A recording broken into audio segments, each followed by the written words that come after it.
revs the engine, turns the corner, touchdown Huskers! Nebraska wins its 5th national championship. Giving you an inside look at everything going on in Husker Nation.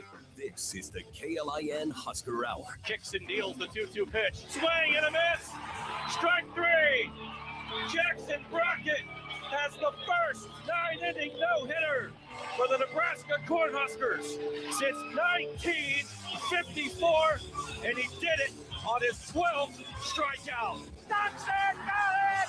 Underdog and one! Exclamation point! Pump the brakes! Now your hosts, KLIN contributor Cole Stukenholtz and sports director Nate Rohr.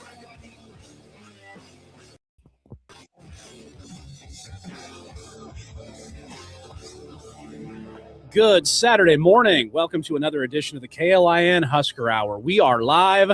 We are in March almost. It's tomorrow. And you know what that means. We'll get to basketball. Don't you worry. We've got so much going on right now. We've got Nate Rohr down in where in the world is Nate Rohr these days? Oklahoma? Yeah, Stillwater, Oklahoma. Nebraska played at Tulsa last night, so I got to see the beautiful back roads of northeastern Oklahoma yesterday, which was an experience. But Nebraska won them both yesterday against Tulsa. They take on Oklahoma State today in Stillwater. Yes, we've got softball and baseball going into high gear. We've got basketball coming down the stretch. Women's last game of the regular season is later today. The men have 3 more. They're out west. They have the LA swing right now with USC and then UCLA, and then they're back home next weekend for their senior day against Iowa. They have revenge on their minds. A lot to get to. We are going to have Evan Bland from the Omaha World-Herald joining us shortly as well. He's going to chat with us about some of the spring football happenings because that's also going on right now, lest we forget.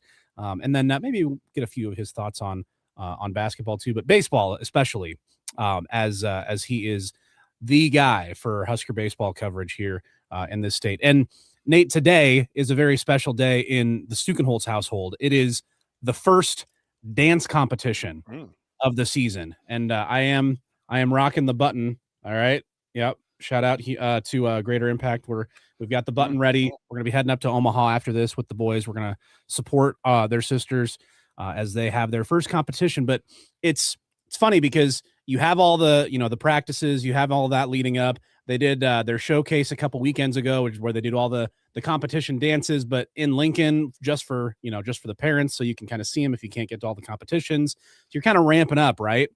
And then all of a sudden you get to this day, and of course you're going to have some adversity. Of course, the 14-year-old is feeling sick last night, so we're giving her all the medicine in our house. We're making sure that she's going to be able to go if at all possible.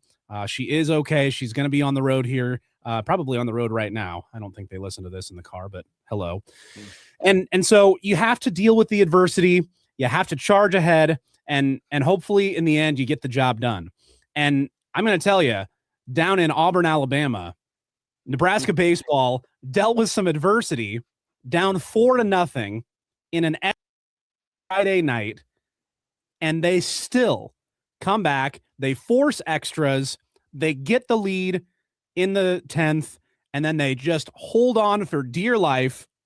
Maybe they weren't feeling great about it. Maybe it made them a little nauseous, but they got it done. They got a huge win for their resume in their quest to make a regional, maybe even host one. It is a big win for Nebraska baseball. And so many heroes to run through. They've got some issues to work out. Maybe, the back end of the bullpen chief among them, but you got to admire the grit of this team. It's definitely a hallmark of the Will Bolt era. And it's a big W as they've got 2 more chances against the Tigers this weekend. And I think Nate froze. So we'll continue talking about this game until we get Nate back. I think he's stuck there on the stream.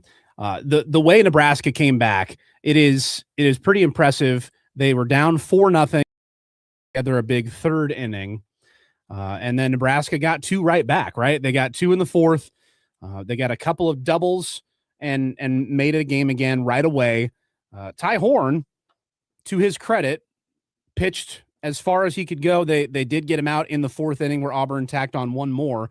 That is all they got until they got to the 10th inning with the bullpen doing the job. Chase Olson had 2 1/3, only gave up 1 hit. Cooper Katsky, this is, remember, the big transfer from the MAC. He was the MAC pitcher of the year, and he was actually slated to be the weekend starter, the Sunday starter, if you will, in the first 2 weekends, but he was dealing with an illness, so he didn't end up getting that nod.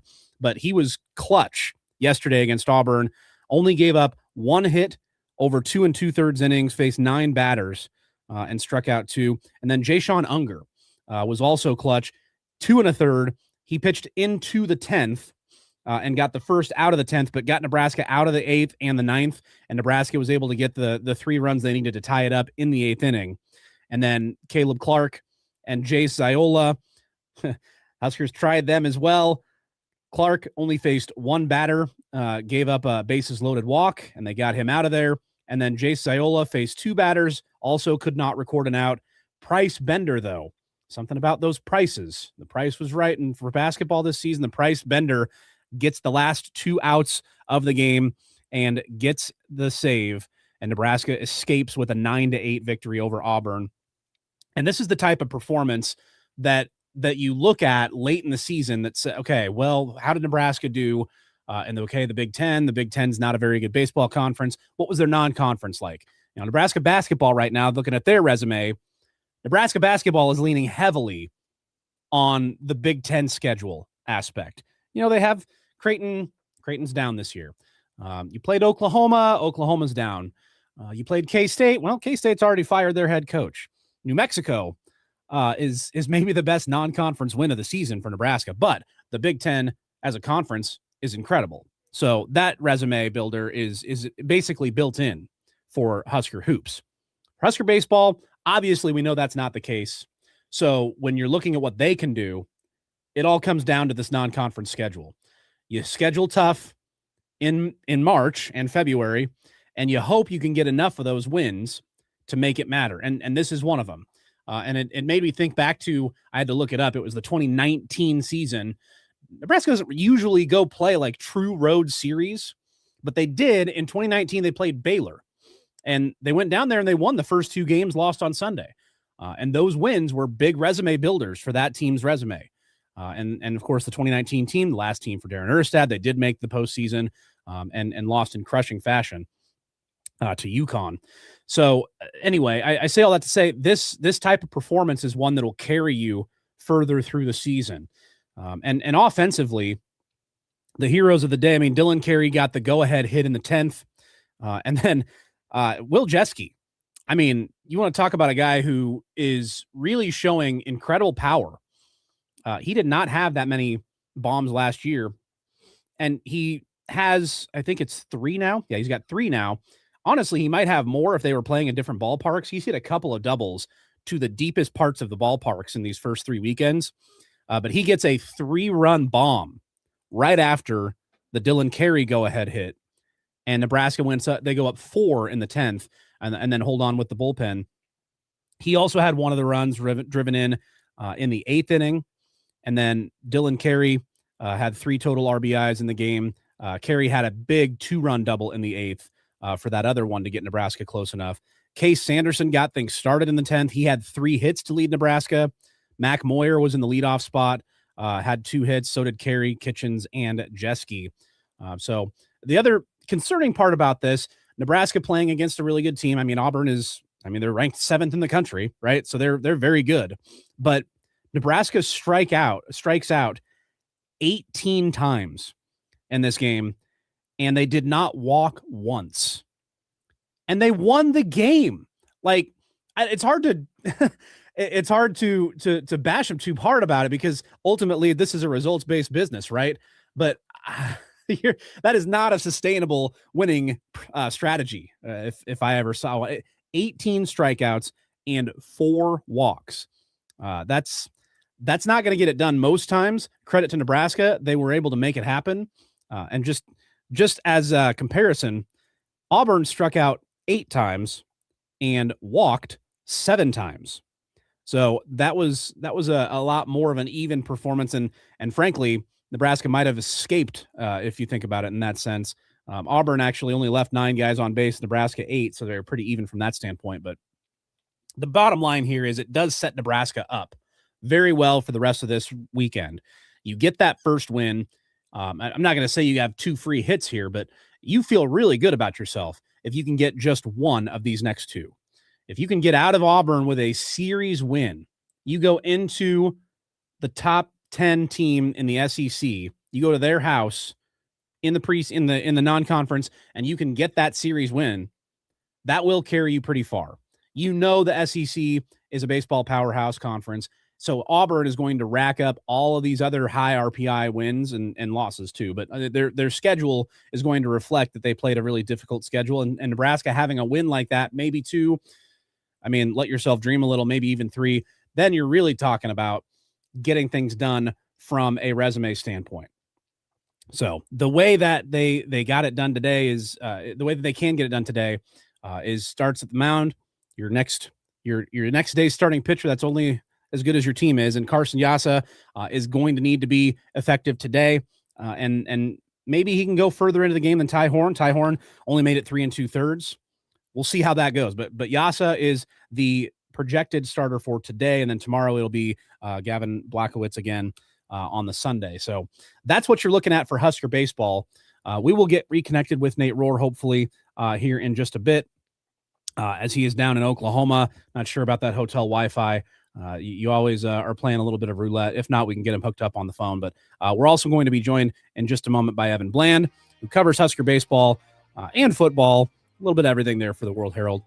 He'll tell us what we were seeing with this Husker baseball squad early on through 2+ weekends now, what to expect the rest of the weekend. And we will dig in to a little bit of football spring practice.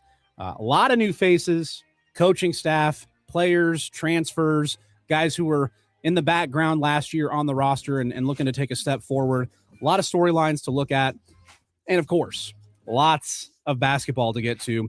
Where does Nebraska basketball resume sit? Where are they looking in terms of their first and second round site? And what do the women have to do today in order to ensure themselves a tournament bid? That's all coming up here. I'm Cole. Get reconnected with Nate shortly. This is the KLIN Husker Hour. 30 more reps. You can do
student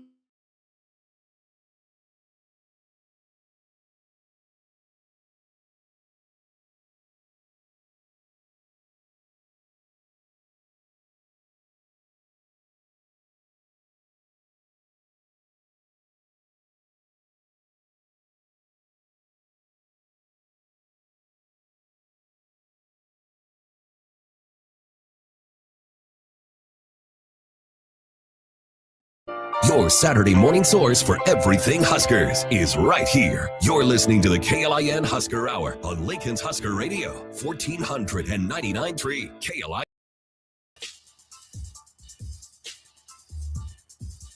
Always busy when we get to this time of year with every sport going on, but who better to bring on to help us make sense of it than Evan Bland from the Omaha World-Herald, joining us here again here in 2026. Evan, good morning, and glad to have you back. How are you?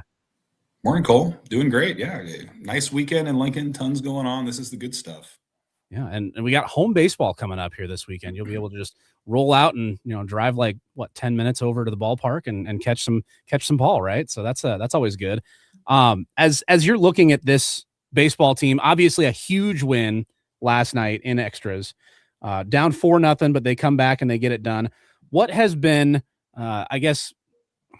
what I'll give you two of these to answer. What's been the most impressive surprise about this baseball team so far? And then what's your biggest concern still after they've played a handful of games this year so far? Well, I think probably for me, the best surprise is how the starting pitching has come together. And that wasn't the story necessarily Friday night. Auburn got to Ty Horn pretty early, but the emergence of Carson Yassa to me is a huge deal for this team, as well as Gavin Blackowitz. I mean, Yassa was somebody who has not had a major role with Nebraska previously, as he's kind of learned to hone his command and trust multiple pitches. And then Blackowitz was somebody that they pegged for a midweek role. And then he had an opportunity when Cooper Katsky got hurt, and he's run with that as the Sunday guy. And so, we'll see what Nebraska does on Tuesday with Omaha in terms of its midweek guy. That may well be Cooper Katsky, who pitched, I think, 40 or 50 pitches on Friday. But that's a major deal for Nebraska. As everyone who follows the team knows, those weekday games have been bugaboos for this team through the years. So I think that's a huge deal. And of course, the more that your starting pitcher gives you, the less stress then that puts on your bullpen as well. And they're figuring out some roles there. I think some guys that maybe they counted on haven't been as consistent as they hoped. And then there have been some other guys who've really stepped up. Jay Sean Unger was a great example Friday night, where he was shoving for multiple innings against a good Auburn offense. So I think you feel good about that. And I think the area you probably need to continue to shore up a little bit, as silly as it sounds after you score 9 runs against Auburn, is the offense. And I think it's just a matter of consistency, especially just the up and down the lineup. I think the top 3, 4, 5 batters have been pretty good, but you get into that 6 through 9 hole, and it's been some games it's been pretty good. Some games they haven't given Nebraska much there. So I think you're still kind of figuring things out a little bit in terms of who you want to start. Probably the most encouraging thing about that win last night, Cole, was that they didn't play close to a perfect game. Like I said, Ty Horn was out early. The Nebraska offense strikes out 18 times against no walks against that Auburn pitching and still finds a way to win. So they have their issues, but they're still figuring out ways to get positive outcomes against some really good opponents along the way. So this is kind of the rhythm, right? For college baseball, February and early March is for figuring out who you can trust, getting into that rhythm, especially as a cold weather school, so that by the time you get into Big Ten play, you can really start rolling. And I think that's where they're trending right now. Yeah. And you mentioned the offense. I mean, that Dylan Carey coming back, I think, was a huge boost for this offense. And he was definitely a big part of the win last night. You've had Will Jeske take a big step forward, especially with the power. Case Sanderson got the thing started. Joshua Overbeek, they've got that middle part of the lineup, that core is pretty solid. And to your point, they need some of the other guys to kind of come around. What would be the thing that has given you, the most of a spark? Is it Jeter Worthley? Is it guys in the outfield? Jet Buck had a tough night last night, but he's contributed in other games. Where do you think they find some of those non-core guys offensively to start carrying more of the load? Yeah, I mean, you're starting to see it a little bit at the top. I mean, Mac Moyer has made a strong case as the leadoff guy. He started doing that last week, and I think it'll probably take an extended slump for him to be moved out of that spot at this point. He works counts, gets on base, can steal a few bags. So he's going to set the table for those guys. Buck, like you mentioned, has been pretty good. I think Cole Kitchens is another guy. Had a big double Friday night. He's been somebody who has had a lot of barrels on balls through 2+ weekends and has had some results, but I think, you do what he's done consistently over the next month or two, and those numbers are going to spike even a little bit more. So I think you feel good about where that can go. Devin Nunez, who was the starting center fielder on opening day, has been more of an off the bench guy with the emergence of Moyer. We know what he can do. He was one of Nebraska's best hitters last year. So I think he'll play a factor. And then, Jeter Worthley's had a slow start, probably not what he's expecting, but he's a teenage kid as a true freshman handling a college pitching staff in addition to trying to bring his offense to the college level. So I think Nebraska knows that it's more of a long-term play with Jeter. His demeanor, his pedigree, intangibles, all those things suggest to me that coming home and playing at Haymarket Park against some teams maybe that aren't big brand names could be when he really gets rolling. He was somebody who consistently in the fall was a spark for that offense at the top of the lineup. So I think that it's just encouraging, right? Like you see all these run producers are starting to emerge. And the guys that haven't yet have done it at different points and have shown the traits to do it. So you feel like as strong as Nebraska's offense has been at times, there's a realistic potential for there to be quite a bit more here in the next month or two.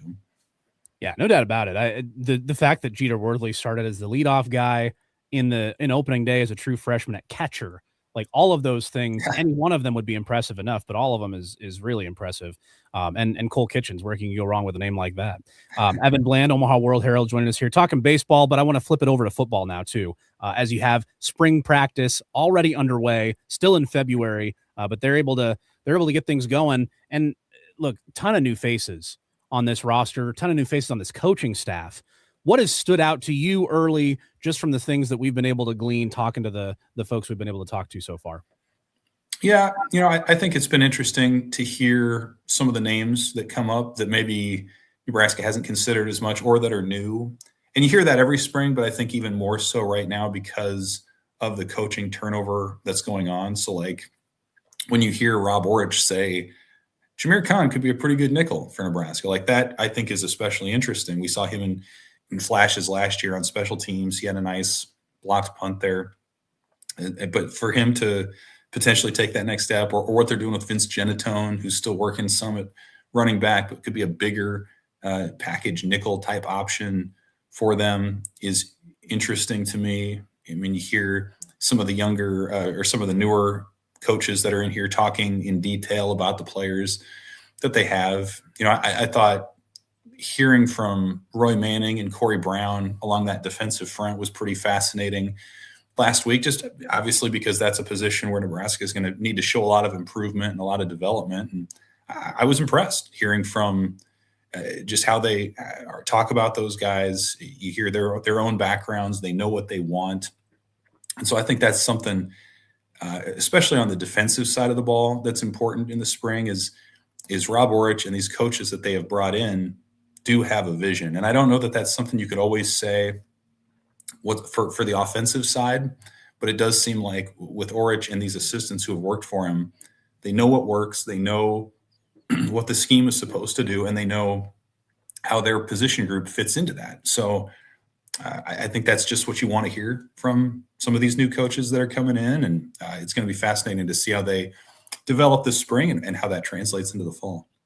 Yeah, and it's going to come back to the lines for me, like all off season, right? The offensive line, you've got some of those guys who came over with the new coach. You have some of them from elsewhere, but a lot of Power 4 experience. You hope they can slide right into some starting roles and give some leadership there. And then on the defensive end, another new position coach there, and you have a couple of guys who could maybe contribute with Anthony Jones, Owen Stoudemire, Jashir Whittington. again, from the Power 4 level, and plenty of options from the existing roster too, that you think could take the next step, that have been forecasted to take the next step. Even last year were forecasted to take a step. They didn't quite get there. The line play is so important, and it's even more so in the Big Ten. And it's really been a struggle for Nebraska to find excellence and consistency outside of just a few handful of guys over Matt Rule's first 3 seasons. Yeah, it has. And I think kind of to that point, Nebraska's transition defensively from a 3-man front to a 4-man front is fascinating. In my opinion, there are a number of guys who would benefit more as defensive ends in a traditional front than what they were utilized as last year. I think Cam Lenhart would be a guy like that. Williams Winery is fascinating to me as a traditional D end. And so, how that comes along is interesting. Tyson Terry was a major recruit out of high school. Yeah. Malcolm Simpson was hurt last year as well. Excuse me. And so, yeah, you want to see some development there from the top end guys, Riley Van Poppel, and some of those, in that ilk. But then also, you need to see some development on the bottom end from some of the transfers too. So, excuse me, working through a bug here. But I agree. It's a critical spring, and it's an interesting point because I think a lot of fans look at it and say, hey, just show me the wins in November. I don't really care. But at the same time, what's going on now, how this team's coming together, how they're being taught, how they're being developed is going to play such a key point in how this team finishes at the end of the year. So really interesting kind of moment in time for this team as it does reset in a lot of ways. And hey, bonus, at the end of March, we actually get to see a spring game and maybe have a little bit of a gauge for what kind of development these guys have made here in the offseason. Yeah, no doubt. And hey, just no worries about the cough. If anybody's been paying attention to Nebraska basketball, something's rolling through Lincoln, like my house, my neighbors' houses, kids' friends' houses. It is a thing here in Lincoln. We'll get you out of here on this. Husker hoops, obviously an incredible historic season. What has been the one thing that you've appreciated most about when you watch this team? I think just their connectivity as a team, like on offense, the way that they pass, find the open shooter. On defense, the way that they rotate, communicate, like it's there have been many years with Nebraska basketball where it kind of feels like it's 5 individuals doing their thing. This is not that. Like, this is a group that is totally bought in. Sam Hoiberg, obviously a big part of that. You talk about metrics and glue guy metrics, like he's right near the top in a lot of those ways.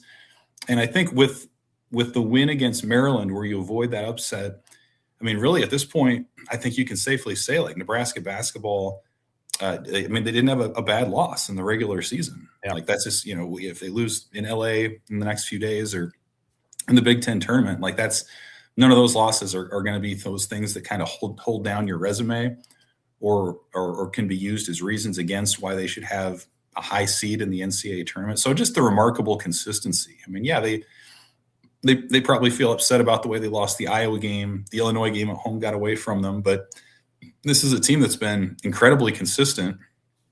Obviously, the hot start that they had, and it's been one with identity. I mean, how much do we talk about that with Nebraska football? What does this team want to do? What does it want to be about? Like, I think when you talk about Nebraska basketball this year, you know what that looks like. You know it's going to be really tight defense. You know it's going to be perimeter shooting, sharing the basketball.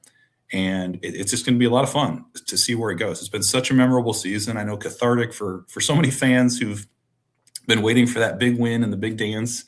Maybe that comes this year. But regardless, it does feel like a season that has taken a lot of the attention off of football and some other things and been one where fans can really celebrate just quality basketball. And I think that's probably the best compliment you can pay to these guys who weren't the highest paid roster in the Big Ten.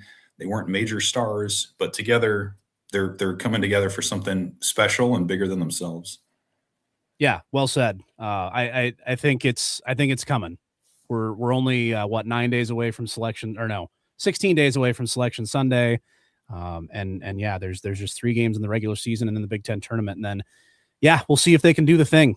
And we're always appreciative when Evan comes on with us, Evan Bland, Omaha World-Herald, talking baseball, football, basketball. He does it all, folks. Evan, go get that cough taken care of, and we'll talk to you again soon. All right. You got it, Cole. Hey, thanks for having me. All right. As always, good stuff from our friend Evan Bland. We've got our friend Nate Rohr back online. He's on the phone, so we're gonna get to our next break. We'll get Nate back in the show here shortly as we continue rolling on your Saturday morning. As we're making it happen. It's you got to deal with your adversity, as I was saying earlier. We're making it happen. We've got a little bit of football from us. Nate and I's thoughts on early spring practice thoughts, and then right into hoops. Plus, we'll get an update on softball. And a big hire made in the athletic department, a historic hire. We'll tell you who that was next here on the KLIN Husker Hour.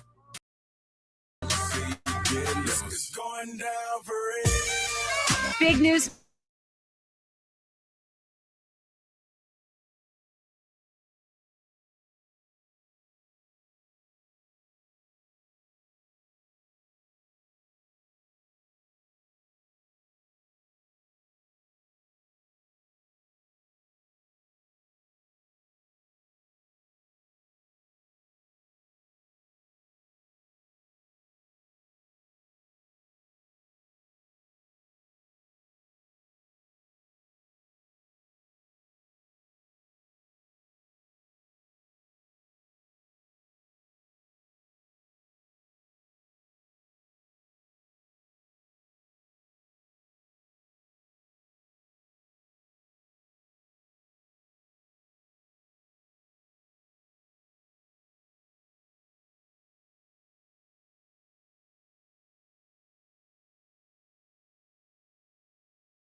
Giving you an inside look at everything Huskers. This is the KLIN Husker Hour on 1499.3 KLIN. Rolling along here on your Saturday morning. Big thanks to Evan Bland, who just joined us from the World-Herald. If you missed Evan or any of our shows, you can always make sure to check out the podcast page at KLIN.com. You can get subscribed at Spotify, Apple Music, YouTube Music, wherever you get your podcasts. Just search KLIN Husker Hour. We've got Nate back. He's on the phone. We're making it happen with this old technology called phone. And Nate, we just chatted with Evan a little bit about football. What so far with spring football? Obviously, we haven't had a lot of like eyeballs on what's going on, but we've been able to talk to some folks and hear from some of the players and coaches. What have been your early impressions of spring ball, knowing what they're walking into with the situation this season? Well, you like what you've heard so far from Rob Orich. He has a pretty clear vision of what he wants to do with the defense. And like Evan, I'm intrigued by how Nebraska is going to convert from 3-man defensive line to a 4-man defensive line because it takes different body types. You know, you're not looking for the 330-pound anchor in the middle of your defense like you were when you had a 3-man line. And so how are guys like Williams Winery settling into being leaner, faster? That may suit Winery better. Like Evan said, the fact that, he's kind of a taller, lankier guy. You know, if you were looking for him to play farther, closer to center, it was asking a lot of him.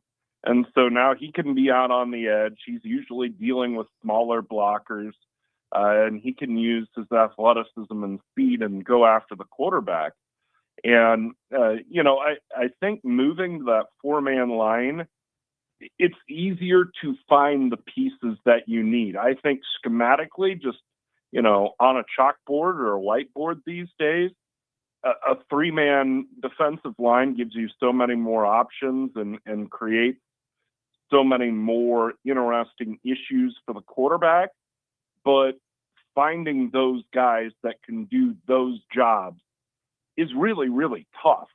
And so it's just easier to find more 4-man front. Plus, I think you're a little stronger against the run. So, that's where my eyes are on defense.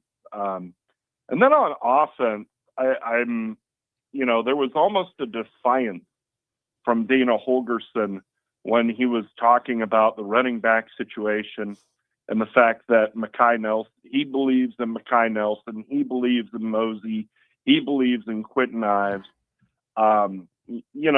Those guys, whether they admit it or not, they know there is a skepticism there about what Nebraska is doing at running back. And so it's going to be brutally important for the running game to get going, because while I think Anthony Calandria is a playmaker and a guy that can do some stuff down the field, the fact of the matter is you're going to move the chains with your running game. You want Calandria bombing it down the field once the safeties get too close, but you're going to rely on the running game to move the chains. And so you'd better have a running back that can do that. And so how that shapes up, how that picture develops, kind of where my eyes are on offense. Maybe it's kind of foolish on my part that I'm taking for granted that offensive line is going to be able to block in such a way to where you can lean on the run game with a good running back. But, there's just so much experience up there that you should be able to. But who's running behind them is where I have my big questions. Yeah. Yeah. Like I said to Evan, I mean, the line play on both sides of the ball is where I'm focused. How good can you get there and how quickly can you do it? And to your point on running backs, I'm reminded of the Jeff Sims situation. If you recall, Matt Rule's first season, Jeff Sims is the transfer quarterback they bring in. And Rule is very complimentary, gives him praise, says he's an NFL prospect, all these things that we remember, right? And it did not go well. That all, like, you will not convince me that Jeff Sims was like the guy they identified and said, he's the only guy we want and he's who we're going to go get. No, they were looking at other guys. They probably were in contact with a lot of other players at quarterback, and Sims is just the guy they ended up with. So they're, of course, going to pump him up and say, yes, this is the guy we wanted all along, and so on and so forth. You're not going to convince me, similarly, that they were not trying to get somebody better at running back for this season out of the portal. Yes, Dana Holgorsen is honest, and I believe him. I take him at his word that he thinks Mekhi Nelson can get the job done, that Quentin Ives can help get the job. Like, I'm not telling people that he's lying to us. What I'm saying is I'm 100% certain that they were trying to get another guy. And for whatever reason, he just chose somewhere else. The money wasn't there, whatever excuse or reason there was for them not getting somebody else in at running back. I'm just not buying that the plan was, you know what? We're good. We don't even need to look like that's not what happened here. I'm 100% convinced. I don't have any inside information. I'm just telling you, they had to know that that's a huge hole to fill with Emmett Johnson's departure, and they needed to get somebody else. They just couldn't do it for whatever reason, and now they're going to have to pump these guys up and sell. Hey, they'll make it happen. That's the running back situation to me. I'm convinced of it. You won't be able to convince me otherwise. Before we get to our next segment, Nate, historic hire made by the athletic department. As we're talking about football, we will still talk about football, but we're talking flag football. And of course, Nebraska, the first power conference school to announce they're going to have women's flag football when it becomes an official varsity sport in spring of 2027. And this week, Nebraska made their hires official for their head coach and assistant coach. It is Liz and Katie Sowers. And they are, if you haven't heard of them, if you didn't read up on them, probably the best hires you could have made for this role. They coach at an NAIA school in Kansas, where Liz is the head coach at Ottawa, and they've won 5 consecutive NAIA national championships. She was the 3-time coach of the year, and she is 88-8 in her career as a head coach. She's also been coach of the USA women's national team. She was a defensive coordinator when they won a continental championship gold medal. It's not an Olympic sport. It's not been a college sport at the highest level, but this is about as good as you can get from somebody who's got experience in this sport at the highest level that existed at the time it existed. And then her sister Katie was actually an assistant in the NFL, 3 different teams, Chiefs, 49ers, and Falcons. She was the first female assistant to coach in the Super Bowl when the 49ers lost to the Chiefs a few years back. Huge home run hires by Troy, Dan, and Nate. I'm sure you're well read on this subject as well. Really, really cool stuff. Yeah. I mean, when Nebraska announced that they were going to create a flag football program and they were going to be the first Power 4 conference school to jump in the pool with it, you knew Nebraska was going to be very aggressive in who they were going after. And, you know, the winners of the last 5 national championships in the sport, that's a pretty good place to start, especially when they're already coaching in the area. I mean, Kansas is not very far from here, and you run it through the rubric of what typically works in coaching hires, you know, across sports. And usually it's success, sometimes lower level, you know, success at a lower level than you're currently at. But there is an NCAA flag football, so it's not as if they could have succeeded at a higher level. But they know the area. They have won. I'm just excited that, you know, Nebraska hired somebody from the Andy Reid, Kyle Shanahan coaching tree. Yeah. That's good. That's going to help the cause. And you know, the fact that Katie Sowers has such strong ties to the NFL, when Troy Vincent was such a voice in the aftermath of Nebraska announcing the creation of this program, I think you could see that coming. But there's a lot to like about these hires. There's a lot that makes sense. You know, it's really a frontier, so it's not like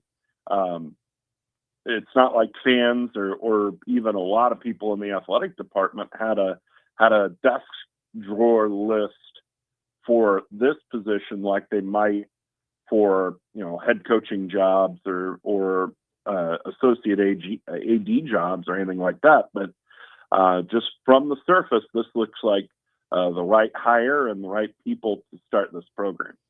Yeah, absolutely. And I misspoke. It's spring of 2028 when the first official season will be. They'll officially take over June 1st of 2026. They're going to finish out their season with Ottawa, which is going on, and they dominated somebody like yesterday or the day before. So yeah, this is good stuff, and we will continue to monitor the progress of the flag football team as they build their roster and get ready to take to the field. So when we come back, Husker Hoops. Check in with top 10 softball as well. It's going to be a busy weekend. We'll get you ready for it here after this on the KLIN Husker Hour.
Giving you a complete review of the Huskers news this week. This is the KLIN Husker Hour on Lincoln's Husker Radio, 1499.3 KLIN. All right. We just, you know what? We're a little bit low on time. We just got to get right into it, Nate. Are you ready? Yeah. Oh, yeah. We are just 2 more weekends away from Selection Sunday, people. You've got this weekend, you've got next weekend, and then we are there. And it will be time to reveal just how high Nebraska has climbed. See where they're seated and see where they're going. And of course, as we look across the resumes, there were some results from the last week that really did help Nebraska here in their quest to get a higher seed and then specifically in their quest to get close to home, as both Michigan State's win over Purdue and Illinois' loss to Michigan knocks a couple teams ahead of Nebraska and some of those metrics down a little. They're still behind in some, but in terms of where Nebraska's at, they're still squarely on the 3 line. A lot of the metrics that are on those team sheets that the selection committee looks at, Nate, they're in that 11, 12 range. Their strength of record is the best one. They're 5th in that one. But I mean, the main thing here is if Nebraska takes care of business in these last 3 games, they're all quad 1 win opportunities. They don't have the opportunity to get a bad loss. Those are all in the rearview mirror now. They've gotten all those quad 1, 2, 3, and 4 games done, and they're all wins now. So just from that standpoint, this resume is just about complete, and they can go nowhere but up, and other teams can still slide back. They're in a really good spot, and you got to like where their chances are for a 3 seed, maybe even getting to a 2. And you got to like their chances now with Kansas slipping a little, getting to Oklahoma City as well. Yeah, I mean, your rooting interests right now are pretty clear. You're rooting against Kansas. You're rooting against Purdue. You're rooting against Illinois to open up an Oklahoma City or St. Louis spot. And so that's where you're rooting for. But Nebraska, you feel like if they go 3-0 down the stretch, which is not inconceivable, they can have a pretty good shot at a 2 seed, especially if they make a run in the Big Ten tournament. And of course, they'll start out with the triple bye, so that looks very good. So first off, take care of your own business. Do what you got to do, but root against Kansas, root against Purdue, root against Illinois, and see how high you can get to not only hopefully be able to stay close to home, but also set yourself up to stay in this event. I mean, we're talking about the best chance Nebraska has ever had to make a deep run in the NCAA men's basketball tournament. And they can do that by setting themselves up here in this last 3-game stretch. Yeah, the win against Maryland on Wednesday was the 24th of the season. It's the now tied for the most regular season wins in school history. Just 2 more to match the 1990-91 team for overall wins. And they've also tied the number for wins in conference play, 13-4. They won 13 games in 2017-18 when they didn't even make the NCAA tournament. We all remember how fun that was. But the way they came back with that one, I mean, Maryland stuck in for a while and Nebraska couldn't get it going. But those things that we've seen all season, it was Sam Hoiberg's defense. It was Bryce Sanford's lights out shooting. And it was just the way that Nebraska plays defensively and in transition that got things sparked back and ended up getting Nebraska that big run late to push them over the top. And that's what they've done all season long. So even though they came slow out of the gates, you feel good about it. You just know that you're not going to be able to play as slow out of the gates in many of these games left because they're going to be a lot more difficult opponents. Yeah, absolutely. I mean, it feels like Nebraska needs a few possessions to feel out the other defense, to set them up, to let their defense start to work on their opponent. And that's well and good, but at the same time, you don't want to go down 11-1 like they did, I think, against Illinois. Yeah. They're down like 16-2 to Purdue or whatever. Yeah. Yeah. Yeah, exactly. Yeah. So that's what Nebraska basketball has facing them. The women got a huge win, step back, game-winning 3 by Britt Prince against Oregon, or was it Washington? I'm trying to remember now. Washington. And then they finish up with Rutgers today at 1:00. Probably need to win that. It's definitely a team that they're better than. But they finally righted the ship, stopped that 6-game losing streak. And then the Big Ten tournament is actually next week for the women. They'll go a week before the men. So Nebraska women finishing up with senior day today at PBA. That's a 1:00 tip with a 12:30 pregame over on B107.3. So that's what you can expect from the basketball side. We'll wrap up with softball and get you ready for the weekend next year on the KLIN Husker Hour. Travel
Husker football, basketball, baseball, and beyond. This is the KLIN Husker Hour on 1400 and KLIN. Well, Husker softball got a tough loss against Oklahoma State on Thursday, came back with a doubleheader win yesterday. And Nate, they're top 10 in the country. What's on tap for the rest of the weekend? So 2 more games against Oklahoma State. The weather picture is improving for tomorrow. There was some worry that we wouldn't be able to play tomorrow due to weather, but it looks like the odds of getting that game in are better. So just single games against Oklahoma State, a chance to really focus on them the rest of the way. OSU's really good. Ruby Malin has been really tough for the Huskers the 3 times that they faced her. So hopefully Nebraska can solve her. Yeah, well, hey, lest we forget, I mean, you got Jordy Fromm and Alexis Jensen at 1-2 with your pitchers. How about Hannah Kamenzen? No hitter last weekend, Big Ten pitcher of the week. They've got a triple threat in the circle. Yeah, the depth in the pitching staff is as good as I have seen in my time at Nebraska. I know Hannah was really called in duty last year as the Huskers' number 2 pitcher. Yeah. And she survived it, but I don't know that she thrived in that role. Yep. We got to run as we're wrapping things up. Thanks to Evan Bland. Go Big Red.